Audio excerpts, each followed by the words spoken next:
안녕하세요. 비탐성 빛의 교회와 함께하는 성경 공부에 오신 우리 빛의 성도님들 진심으로 환영합니다. 제가 기도하고 오늘 말씀 공부 함께 시작하도록 하겠습니다. 하나님 고맙습니다. 오늘도 하나님의 말씀을 먹기 위해서 하나님의 말씀을 열고 마음을 열고 하나님의 말씀 앞으로 나온 주님의 백성들에게 하나님의 은혜를 베풀어 주시기를 간구합니다. 우리 안에 계신 성령께서 우리를 깨우쳐 주시고 가르쳐 주셔서 오늘 말씀 가운데 하나님의 음성을 들을 수 있게 도와주시고 우리에게 용기와 담대함을 허락해 주셔서 하나님의 말씀을 듣는 데서 그치는 사람이 되는 것이 아니라 하나님의 말씀에 순종하는 사람으로 나아갈 수 있는 복되고 귀한 빛의 성도들 다 되게 해 주십시오. 예수님의 이름으로 기도했습니다. 아멘. 오늘은 룻기 1장 6절에서 10절까지 다섯 구절의 말씀을 함께 공부할 텐데요. 제가 다섯 구절 말씀 먼저 읽을 때 여러분들 함께 소리내서 읽어주시면 참 좋겠습니다. 함께 읽겠습니다. 모압 지방에서 사는 동안에 나오미는 주님께서 백성을 돌보셔서 고향에 풍년이 들게 하셨다는 말을 듣고 두 며느리와 함께 모압 지방을 떠날 채비를 차렸다. 나오미가 살던 곳을 떠날 때에 두 며느리도 함께 떠났다. 그들은 유다 땅으로 돌아가려고 길을 나섰다. 길을 가다가 나오미가 두 며느리에게 말하였다. 너희는 제각기 친정으로 돌아가거라. 너희가 죽은 너희의 남편들과 나를 한결같이 사랑하여 주었으니 주님께서도 너희에게 그렇게 해주시기를 빈다. 너희가 각각 새 남편을 만나 행복한 가정을 이루도록 주님께서 돌보아 주시기를 바란다. 나오미가 작별하려고 그들에게 입을 맞추니 며느리들이 큰 소리로 울면서 말하였다. 아닙니다. 우리도 어머님과 함께 어머님의 결례에게로 돌아가겠습니다. 아멘. 오늘 다섯 구절 말씀 함께 공부해 볼 텐데요. 어제 우리가 함께 공부했던 첫 번째 성경 공부 방법 혹시 기억나십니까? 성경 공부를 할 때는 관찰 작업과 이어서 해석 그리고 적용 작업을 꼭 거치는 것이 좋다라고 말씀을 드렸는데요. 관찰은 무엇을 보는가에 대한 질문에 답하는 시간이고요. 해석은 무슨 뜻인가에 대한 질문에 답을 해보는 시간입니다. 그리고 적용은 이 말씀이 어떻게 내 삶 가운데 일하시는가에 대한 질문에 답해보는 시간이에요. 먼저 오늘도 관찰 작업부터 시작을 해보도록 하겠습니다. 6절 가서 보시면요. 모압 지방에서 사는 동안에 언제적 일어난 일인가에 대한 답이 나오고요. 그래서 한번 적어볼 수 있을 것 같아요. 오늘 본문은 모압 지방에 살던 때 일어난 일이다.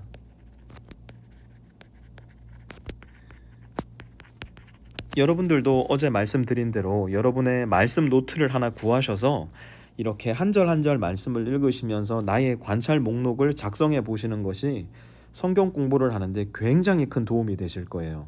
계속 한번 읽어보도록 하죠. 나오미는 주님께서 백성을 돌보셔서 또 관찰 목록 작성해 볼 수 있을 것 같아요. What do you see? 무엇을 보십니까? 주님께서 돌보셨다는 거예요.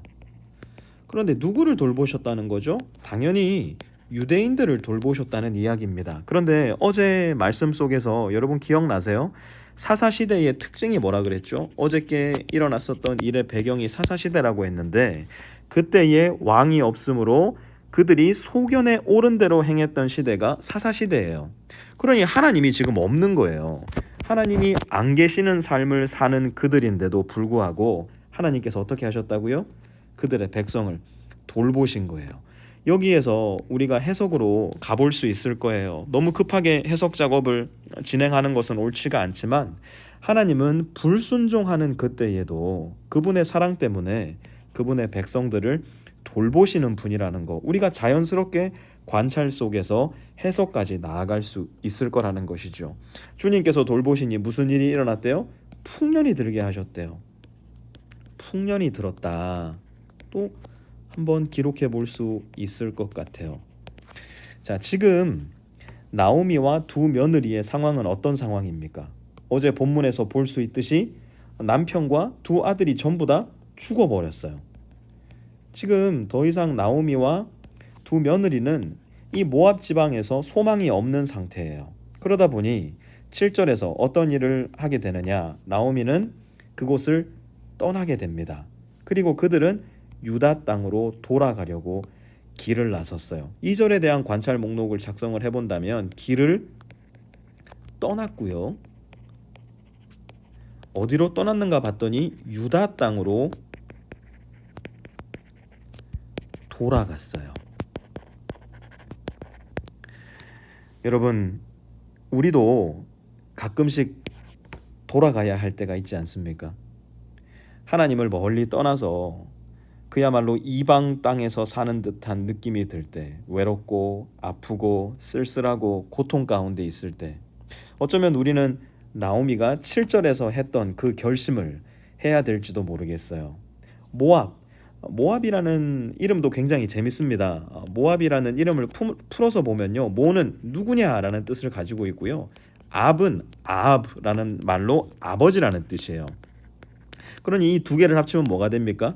네 아버지가 누구냐? 네 아버지 누구시노? 라는 말을 하는 것과 똑같은 것이죠. 지금 나오미는 도대체 내 아버지가 누구냐 헷갈리는 그곳에서 유다 땅으로 돌아가려고 길을 나선 거예요. 어쩌면 우리가 거듭해서 해야 되는 일, 하나님께로 돌아가려고 길을 나서야 되는 일이 우리의 신앙 여정이 아닐까 싶은 생각도 듭니다. 8절 이어서 보니까요, 길을 가다가 나오미가 두 며느리에게 말하였다. 지금 나오미가 두 며느리에게 이야기하는 거예요. 한번 이들의 상황을 다시 한번 생각해 봅시다. 지금 두 며느리는 남편이 있다 없다? 없어요. 고대 시대에 남편이 없는 것, 더 나아가 자녀가 없는 것은요, 저주 중에 저주였습니다. 그것보다 더 큰 저주는 없었어요. 그런데 지금 곤란스러운 상황이 뭐냐면 나오미가 살아있다는 거예요. 나오미가. 두 며느리는 나오미에게 종속된 사람들이었어요. 그러니 이 두 며느리는 나오미의 재산이었다고요. 자, 여러분 한번 고대 시대에 여러분이 나이 많고 남편도 없고 자식도 없는 늙은 여자라고 한번 생각해 보세요. 그에게 있는 거라고는 두 며느리밖에 없어요. 그러면 이 두 며느리에게 여러분은 어떻게 대하시겠어요? 이 두 며느리를 여러분의 유익에 맞도록, 여러분에게 이익을 끼치는 사람이 되도록 사용하고 싶은 마음 없으시겠습니까? 그런데 나오미는 정말 신기하게도 그렇게 하지 않아요. 8절 보니까 너희는 제각기 친정으로 돌아가거라. 나오미가 뭐 하고 있는 거예요? 그들의 귀환을 명령했어요. 이제 집으로 가라는 거예요. 왜요? 나한테는 아들이 없거든요. 이제 더 이상 너희에게 유익을 끼칠 수 있는 재산이 없다는 거예요. 너희에게 소망이 없다는 거예요. 그러니 너희는 돌아가라 말하는 거예요. 그리고 며느리들을 저주하는 게 아니에요. 우리가 드라마 보다 보면 가끔씩 아들이 죽은 경우에 그 며느리들에게 내 아들 잡아먹은 놈아 막 이러면서, 놈은 좀 말이 이상하긴 하지만 막 욕하는 장면이 등장하지 않습니까? 그런데 나오미 그렇게 하지 않아요. 한번 보세요. 너희가 죽은 너희의 남편들과 나를 한결같이 사랑하여 주었으니 주님께서도 너희에게 그렇게 해주시기를 빈다. 여러분 혹시 헤세드라는 말 들어보신 적 있으세요? 사랑 중에 헤세드, 신약 성경으로 넘어오면 아가페 사랑이라고도 이야기할 수 있을 텐데요. 조건 없는 사랑, 무조건적으로 베풀어주는 사랑, 영원한 사랑. 나오미는 두 며느리에게서 그러한 헤세드 사랑을 발견한 거예요. 그래서 아들이 죽고 남편이 죽은 그 가슴 아픈 현실이지만 며느리들에게 그 헤세드 사랑을 베풀어 주시기를 빌어주는 것이죠. 여러분 정말 너무너무나 감동적인 장면 아니겠습니까? 모든 것을 잃어버린 여인이 모든 것을 잃어버린 또 다른 여인에게 축복을 빌어주는 것, 그리고 그 자신의 소유가 될 수도 있었던 그들을 마음속에 품고 인생 속에 품고 소유하려고 하는 것이 아니라 돌려보내주는 것. 제각기 친정으로 돌아가서 하나님의 축복을 누려라. 그리고 9절도 보니까요, 정말 우리로서는 상상할 수 없는 이야기를 합니다. 너희가 각각 새 남편을 만나 행복한 가정을 이루도록 주님께서 다시 한번 헤세드 사랑 돌보아 주시기를 바란다. 진심으로 지금 나오미는 두 며느리를 하나님의 돌보신 가운데로 밀어넣고 있는 것입니다.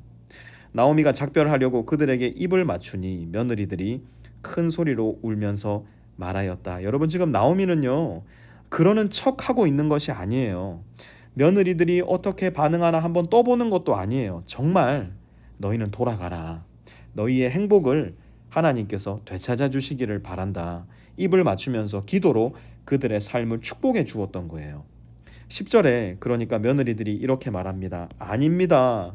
우리도 어머님과 함께 어머님의 결례에게로 돌아가겠습니다. 10절의 관찰 목록을 어떻게 작성해 볼 수 있을까요? 며느리들이 시어머니의 청을 거절한 거예요. 왜 그랬을까요? 어머님과 함께 하겠다는 거예요. 어머님과 떨어지지 않겠다는 거예요. 며느리들도 어머니에게 동일하게 그들의 헤세드 사랑을 약속하고 있는 거예요. 한번 잘 보세요. 나오미가 여기에 있고요. 며느리들이 여기에 있습니다. 보통의 경우에는요, 며느리와 이 시어머니 사이에 미움이 있을 가능성이 굉장히 커요. 왜 그런 줄 아세요? 나오미는 지금 남편을 잃었어요. 며느리도 또 자기 남편들을 다 잃어버린 거예요. 그러니 서로가 서로에게 미움의 마음을 가질 수 있었을 텐데요. 이들은 그렇게 하지 않아요. 그럼 어떻게 했습니까? 나오미는 며느리들에게 사랑을 베풀어요.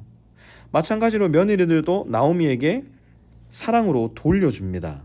나오미는 며느리들에게 축복하고요. 며느리들도 나오미에게 축복합니다.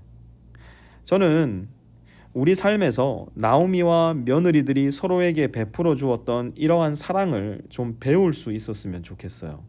서로가 서로를 미워하고 멸시하고 저주하는 사람들이 아니라 아무리 어렵고 힘든 상황 속에서도 서로가 서로를 헤세드의 사랑으로, 아가페의 사랑으로 품어주고 안아주고 축복해 줄 수 있는 사람들. 오늘 말씀 나오미와 며느리들에게 우리가 배울 수 있는 아주 중요한 사랑의 귀한 모습이 아니겠습니까? 오늘은 저와 여러분들이 함께 적용하는 모습까지 좀 나가봤으면 좋겠는데요. 여러분에게 나누어 드린 말씀 안내지에 보면요, 뒷장에 늘 이렇게 적용하는 지면이 있습니다. 나의 가족에게, 회사 동료 혹은 학교 사람들에게, 또 교회에서 혹은 세상 속에서 하나님을 모르는 사람들에게 오늘 말씀을 어떻게 적용할 수 있으면 좋을까? 저는 오늘 아무래도 이 헤세드의 사랑이 많이 눈에 들어옵니다. 내 삶과 환경과 상황에 관계없이 나는 어떻게 헤세드 사랑 너에게 베풀어 줄 수 있을까? 나의 가족에게, 나의 회사 동료에게, 교회 형제 자매에게, 예수님을 믿지 않는 세상 사람들에게 어떻게 그 사랑을 베풀어 줄 수 있을까? 여러분, 그 고민을 좀 하다 보면요, 또 우리의 이 적용하는 지면을 보다 보면요, 계속 보면 제 눈에 자꾸 이게 보여요. 무엇이죠? 네, 십자가의 모습이 많이 보입니다. 왜냐하면 우리에게 먼저 이 사랑을, 헤세드 사랑을 베풀어 주신 분이 바로 하나님이시거든요. 우리를 위해서 자기의 아들을 보내어 주신 하나님, 그 하나님을 생각한다면 우리의 가족, 회사, 학교, 동료, 후배들, 또 교회 형제와 자매들, 특별히 예수님을 알지 못하는 세상의 사람들, 어떻게 사랑을 베풀 수 있을까 충분히 고민하고 또 적용해 볼 수 있지 않을까 싶은 생각이 듭니다.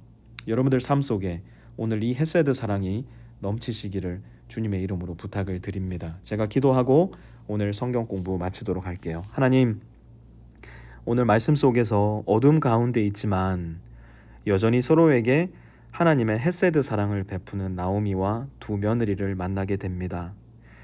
우리는 예수님을 알기 때문에 이 헤세드 사랑, 아가페 사랑이 어떻게 우리의 눈앞에 펼쳐졌는지를 더 구체적으로 압니다. 주님으로부터 배운, 또 오늘 본문에 등장하는 나오미로부터 배운 이 헤세드 사랑, 아가페 사랑, 오늘 하루 만나는 많은 사람들에게 베풀 수 있는 우리 빛의 성도들 될 수 있게 주님 도와주십시오. 예수님의 이름으로 기도드렸습니다. 아멘.